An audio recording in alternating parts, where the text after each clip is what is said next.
जयंती को मनाया जा रहा है। सर जो जयंती कितना साल से मना रहे हैं आप लोग? ये तीसरा साल हो रहा है।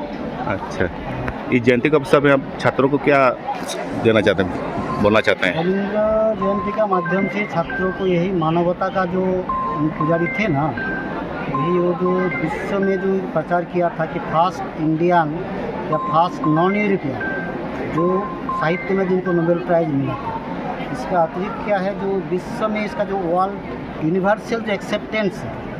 বলতে চান, উপদেশ দিতে চান? রবীন্দ্রনাথ বলেছিলেন মাতৃভাষা মাতৃদুগ্ধ সম। হ্যাঁ। আমার কাছে ছাত্রছাত্রীর কাছে এটাই আমি অ্যাপিল করব, বা ঝাড়খণ্ড সরকারকেও কাছেও আমাদের এই অ্যাপিল রয়েছে আজকের এই রবীন্দ্র জয়ন্তী উৎসবে, যে মাতৃভাষায় যে পড়ানোর ব্যাপারটা, এটা রবীন্দ্রনাথ যখন বলেছিলেন, আমরা দেখছি আর ঝাড়খণ্ড রাজ্যে মাতৃভাষা বাংলা বিশেষ করে সেটা বঞ্চিত এবং উপেক্ষিত, যেটা একসময় বিহার থাকাকালীন কিন্তু সেটা ছিল।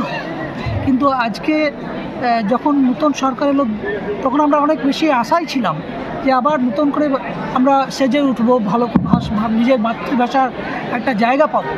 কিন্তু আজও আমরা দেখছি যে প্রাথমিক স্কুল থেকে একদম বুনিয়াদী স্তর থেকে বাংলাকে বন্ধ করে দেওয়া আছে, বাংলা পাঠ্য